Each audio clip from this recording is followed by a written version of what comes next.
Good morning. Welcome to Films Under Your Bed.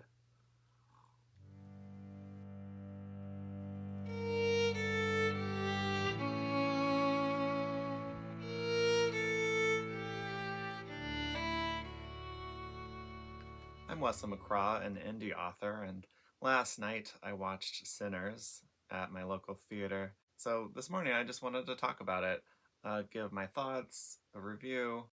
But before I start with all of that, I'd like to encourage you to watch a review from a Black film critic after you watch mine. Generally because I feel that Black critics have been underrepresented throughout film history, so I believe that they would have a perspective that would be valuable for this film that I don't bring to it because I'm not a Black person. With that out of the way, what is Sinners? Sinners is a 2025 horror film written, directed, produced by Ryan Coogler. He's the director of Black Panther and the Creed films. I believe he wrote and directed Fruitvale Station. He's a very talented director, and that shows a lot in this film.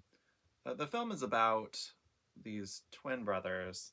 They grew up in the South and served in World War II. They made a name for themselves in Detroit, and they didn't necessarily like living in Detroit, so they are going to try to start a juke joint in the South, in Jim Crow era Mississippi.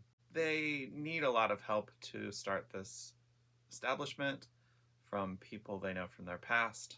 And so the first half of the movie is really about sort of forming a team, similar to how you would form like a heist team or a superhero team or something like that, where you gather the team so that you can open this juke joint for its opening night. And this creates a fairly complicated setup where you have to introduce a lot of characters and their backstories and their connections to each other. And the movie does a masterful job of introducing all of these characters. It's very clear who people are and how they're related to each other and how they feel about each other. All of this is probably the strongest section of the film. It has a lot of energy. It's very entertaining. The movie itself is very focused on being entertaining all of the time. And it also feels focus tested so that like people won't miss any important information. And if it is important information, you'll be reminded of it through like a flash of that scene or a voiceover moment, anything to make sure that no person in the audience is lost. As you notice, I didn't really mention the supernatural element in the setup, and that's established in the first few minutes to say that like music performed very well can attract evil to you. It's sort of the setup of the film, and that's what happens in the other half of the film, which is much more like a horror vibe. I won't get too much into spoilers. I would like to move on to the next thing I wanted to talk about, and that is how it deconstructs important tenets or tropes of horror and has something to say about horror, and it gives a reason for having horror in this story. And that brings us to the name Sinners. If you know anything about horror, you've come across this trope where the people in the movie do something bad or do a transgression, and that's what causes them to be killed. It's a very sort of conservative strain that has always been a part of horror, where it's almost as if it's like a morality lesson that if you behave correctly, you won't be killed. But if you violate any taboos or social norms or have sex out in the woods, then you're punished and you're killed by whatever horrible monster or killer is lurking out there. And so by calling this movie Sinners, it challenges that notion.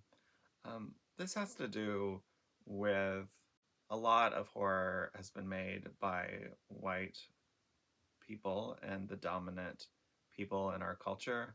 In white culture, there's this feeling that if you behave, are Christian, or you follow the right path that's dictated to you, then you'll be rewarded.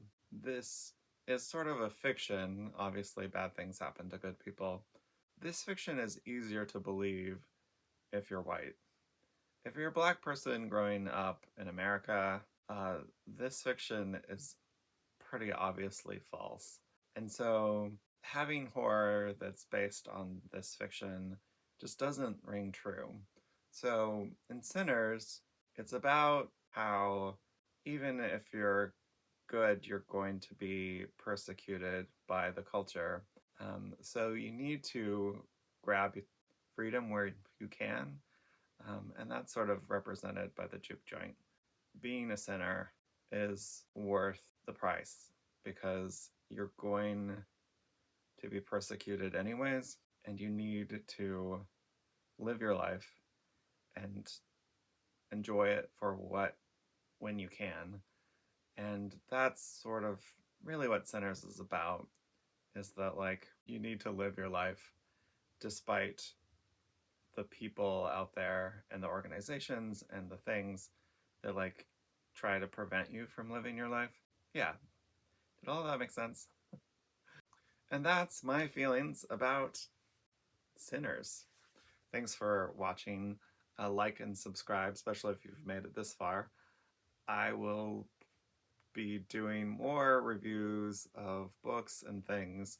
I haven't been reading that much lately.